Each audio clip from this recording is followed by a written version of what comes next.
Hello guys, नमस्कार आप सभी लोगों को आज के इस नए सेशन में। तो स्वागत है आप सभी लोगों का। देखते हैं अगला सवाल 7वां इस प्रैक्टिस सेट का कि कोई राशि वार्षिक रूप से चक्रवृद्धि होने वाली 10% वार्षिक ब्याज दर पर 4 वर्ष के लिए जमा की जाती है। 2 वर्ष के अंत में मिलने वाली ब्याज के बीच का अंतर 5082 रुपये है। वह राशि रुपये में ज्ञात कीजिए। ठीक है, तो यहाँ दिया गया है कि 2 वर्ष के अंत में मिलने वाली ब्याज के बीच का अंतर, काय की बात की 4 साल। ठीक है, 4 वर्ष। तो रेट कितनी है यहाँ 10%। ठीक है, अब 10% की रेट दर है, कितने साल की बात की है 4 साल की, 4 ईयर। और जो चक्रवृद्धि ब्याज का जो अंतर है वो कौन सा है 2 और 4 साल के बीच का। ठीक है, तो 2 साल में 10% की दर से 2 साल में कितना ब्याज मिलेगा, 2 साल में कितना ब्याज मिल जाएगा, सक्सेसिव लगा देंगे 10 + 10। ठीक है, और प्लस 10 × 10/100। ठीक है, इसे जब सॉल्व करेंगे तो कितना 21%। ठीक है, ठीक है ना। अब 4 साल की बात की गई है, 21% का द्वारा फिर सक्सेसिव लगा देंगे तो कितना होगा 2 साल का, तो 21 + 21 + 21 × 21/100। इसे सॉल्व करेंगे 21 दूनी 42 और इसे करेंगे 21 × 21 कितना हो जाएगा 441। ठीक है, और 100 का भाग लगाएंगे तो 4.41, जब ऐड करेंगे कितना होगा 46.41। ठीक है, तो 46.41। ठीक, अब 2 साल यहाँ का गया अंत के वर्ष के 2 वर्ष के अंत में मिलने वाली ब्याज के बीच का अंतर, यहाँ कितना डिफरेंट आया परसेंट में, यहाँ अंतर कितना आ रहा है 25.4। ठीक है, प्रतिशत, और 25.41% की वैल्यू सवाल में दे रखी है। अंतर कितना है 5082 रुपये। ठीक है, तो कितनी वैल्यू 5082। ठीक है, तो यहाँ से 1% की वैल्यू निकालें, कैसे निकालेंगे कि 5082/25.41। ठीक है, परसेंट हटाएंगे तो ऊपर होगा कितना, सॉरी पॉइंट हटाएंगे तो क्या होगा 00 ऊपर हो जाएगा। ठीक है, इसका जब भाग देंगे कितना चला जाएगा 2 बार, तो 200, 1% की वैल्यू कितनी 200 है। ठीक, तो 100% की वैल्यू कितनी हो जाएगी 20,000। तो इस सवाल का जो आंसर है वो कितना हो जाएगा, यानी कि ए ऑप्शन। ठीक है, 20,000।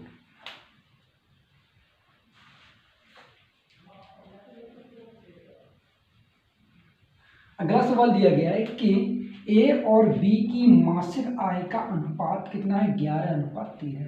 जो मासिक आय है, इनकम जो है, ठीक है, कितना है 11:13। ठीक, ए और बी की मासिक आय, ए और बी की मासिक आय। ठीक है, और उनके व्यय का अनुपात कितना है, एक्सपेंडिचर कितना है व्यय। ठीक है, एक्सपेंडिचर कितना है इनका 9:11। ठीक, यदि वे दोनों प्रति माह 4,000 रुपए की बचत करते हैं, यहाँ बचत कितनी हो रही है, इनकी कमाई कितनी है 11:13 और खर्चा कितना है इनका 9:11। तो यहाँ पर बचत कितनी हो रही है, अनुपात बचत 2:2। ठीक, इनका जो डिफरेंट है कैसा है, अनुपात में बराबर है। ठीक, और यहाँ कितना अनुपात, कितना डिफरेंट है 2 का डिफरेंट है, यहाँ कितना है 2 का डिफरेंट है। ठीक है, तो 2 यूनिट की वैल्यू कितनी सवाल में दी गई है 4,000 रुपए की बचत करते हैं, तो यहाँ बचत की जो वैल्यू है वो कितनी है 2 की यूनिट की वैल्यू कितनी 4,000 है। ठीक है, सवाल में पूछा क्या जा रहा है कि तो उनकी आय में अंतर ज्ञात कीजिए। यहाँ यानी कि आय में कितना अंतर है 2 का ही डिफरेंट है यहाँ भी।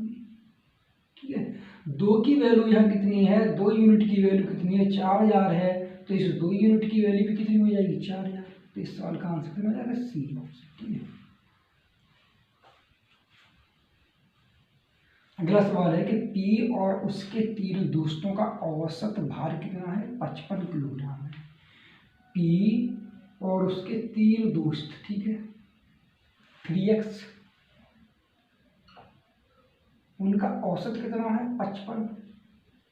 कितने लोग हैं, एक तो ये है और 3 ये, कितने 4, ठीक है, तो औसत कितना होगा 4, ठीक है। पी और उसके 3 दोस्तों का औसत भार 55 किलोग्राम है। यदि पी अपने 3 दोस्तों के साथ औसत भार से 4 किलोग्राम अधिक है, पी जो है, ठीक, पी अपने 3 दोस्त हैं उनके, ठीक है, एक्स मान ले रहे हैं, क्या मान ले रहे हैं, एक्स। 3 दोस्तों का जो औसत है भार कितना है, एक्स, तो बराबर कितना ज़्यादा है, दोस्तों के औसत भार से 4 किलोग्राम अधिक है, कि एक्स प्लस 4, ठीक है। अब यहाँ से हम क्या करेंगे, एक्स, ये क्या है, औसत भार एक्स है, कुल योग कितना होगा 3x हो जाएगा, ठीक है। तो यहाँ से x की वैल्यू निकाल के यहाँ रख देंगे, हम p की वैल्यू निकाल लेंगे, ठीक है। तो यहाँ से x की वैल्यू कितनी हो जाएगी, p-4, और ये वैल्यू उठा के यहाँ रख देंगे, तो p प्लस p-4 गुणा 3 बराबर करेंगे 4 पंजे 20, 4 पंजे 20 हो तो 22, ठीक है। अब गुणा करेंगे तो 3p और ये p कितना 4p, ठीक, और प्लस -4 3 बराबर करना है 4, 220, इधर जुड़ जाएंगे, ठीक, कितना होगा, यानी कि 2 3 232, 4 का इसमें भाग लगा देंगे, ठीक। तो p की वैल्यू यहाँ से 4 पंजे 20, 4 8 32, यानी कि 58, ठीक है, यानी कि बी ऑप्शन। अगला सवाल है, ए एक काम को 16 दिनों में पूरा कर सकता है, ठीक है। ए कोई व्यक्ति है, वो एक काम को 16 दिनों में पूरा कर सकता है, और बी उसे 12 दिनों में पूरा कर सकता है। बी उसे कितने में कर रहा है, 12 दिनों में पूरा कर सकता है। तो टोटल कितना, इनका एलसीएम ने कितना हुआ 48, तो ये का टोटल वर्क 16 तिया 48 और 12 चौका 48, ये क्या इनकी कार्य क्षमता इफिशियंसी है, ठीक है। उन्होंने 4 दिन तक एक साथ मिलकर काम किया, 4 दिन तक उनने साथ मिलकर काम किया, तो 4 दिन का काम कितना हुआ, टोटल एफिशिएंसी कितनी है, 3 और 4 7, 4 दिन काम साथ में किया तो कितने हुआ 28, टोटल काम कितना 48 से काम हो कितना गया 28, बचा कितना यहाँ से, यानी कि 20 बचा, ठीक है। साथ मिलकर काम किया और फिर ए चला गया। अब कौन चला गया, ए व्यक्ति चला गया, ठीक, बचा कौन है, बी बचा है। बी ने शेष काम अकेला पूरा किया, बी ने शेष काम, तो 20 काम शेष है, किसने किया है, बी ने किया है। तो बी की घंटा कितनी 4 है, 4 का भाग है 4 पंजे 20, 5 दिन, ठीक। अब सवाल में पूछा ये जा रहा है कि बी ने कुल कितने दिनों तक काम किया, बी ने कितने दिनों तक कुल काम किया, तो 4 दिन तो ये काम किया साथ में मिलकर दोनों ने, और 5 दिन ये किया है, तो 9 दिन में ये, ठीक है। तो बी ने कितने दिन किया, 9 दिन काम किया, यानी कि बी ऑप्शन, ठीक। अगला सवाल देखते हैं हम। अगला सवाल दिया है कि एक मोटर बोट जिसकी शांत जल में चाल 20 किलोमीटर प्रति घंटा है, मोटर जो बोट है वो शांत जल में कितनी चाल है, 20 किलोमीटर प्रति आवर, ठीक। अब आगे कहा जा रहा है कि धारा की विपरीत दिशा में 24 किलोमीटर जाने में, यानी कि धारा की विपरीत दिशा में 24 किलोमीटर जाने में, यानी कि B-W, ठीक है। बी की वैल्यू बोट की चाल कितनी है 20 किलोमीटर प्रति घंटा है, तो 20 - W विपरीत दिशा में जाने में, ठीक। और आगे सवाल में विपरीत दिशा जाने में उतनी ही दूरी जाने में लिए गए समय से 30 मिनट अधिक का समय लेती है। उतनी ही दूरी जाने में लिए गए समय से मतलब यहाँ का धारा की दिशा में, धारा की दिशा में उतनी ही दूरी जाने में लिए गए समय से क्या है 30 मिनट अधिक का समय लेती है, तो बराबर 24 किलोमीटर की दूरी उतनी ही दूरी, ठीक है, धारा के दिशा में, यानी कि 20 + W कितना समय अधिक ले रही है 30 बट्टे, मतलब क्या है 30 मिनट, घंटे में चल निकलेंगे 60, ठीक है। अब यहाँ से हम क्या करेंगे, ये 1/2 हो जाएगा। अब हमें क्या करना है, W की वैल्यू निकालनी है। W की वैल्यू निकालने के लिए हम क्या करेंगे कि हम पुटअप करके देखते हैं। डब्लू का मान 2 रखेंगे तो यहाँ कितना होगा 20 और -2 कितना हो जाएगा 18, यहाँ कितना हो जाएगा 22, 22 अगर 2 काटेंगे तो 11 का मल्टीपल बन जाएगा, तो ये नहीं रख सकते हम यहाँ 4 रख के देखेंगे तो 4 20 में से 4 कितने बचेंगे 16 बचेंगे, यहाँ कितने बचेंगे ये 24 हो गए, 1/2 और प्लस 1 कितना हुआ 3/2 हो जाएगा। इसे हम सॉल्व करेंगे तो 8 या 24 और 8 दूनी 16, ये ठीक है, मतलब 4 की जो वैल्यू रखेंगे पुट अप करेंगे तो ये क्या है सेटिस्फाई हो जाएगा। तो 24 बट्टे ये बता 16 बराबर यहाँ कितना 24/24 और प्लस 1/2, ठीक है। तो यहाँ क्या 16 3 48, 16 दूनी 32, यानी 3/2। इसे यह सॉल्व करेंगे कितना हुआ 24 से कम 24, 2 कम 2 है 3/2। इसका मतलब क्या ये सेटिस्फाई हो रहा है। तो ये क्या है डब्ल्यू की वैल्यू 4 पुट अप करने पर डब्ल्यू का मान कितना हुआ 4 किलोमीटर प्रति आवर, ठीक। अब आगे सवाल में ये कहा जा रहा है कि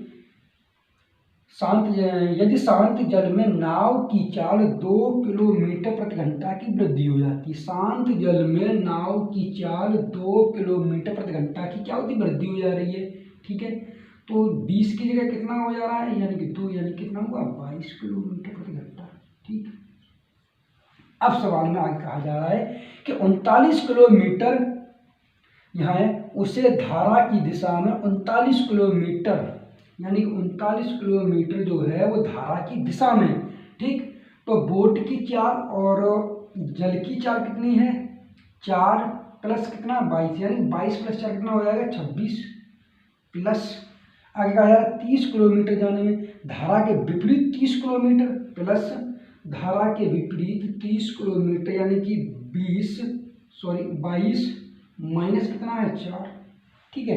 अब इसे सॉल्व कर लेंगे तो 13 एकम 13, 13 दूनी 26, 13 तिया 39, ये कितना बचेगा यहाँ 18 बचेगा।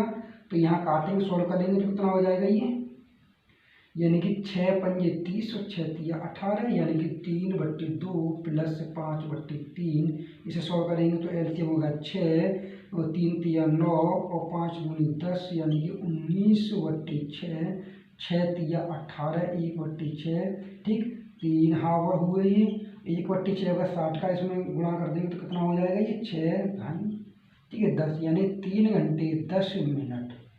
इस सवाल का जो आंसर कितना हो जाएगा 3 घंटे 10 मिनट, यानी बी ऑप्शन, ठीक है।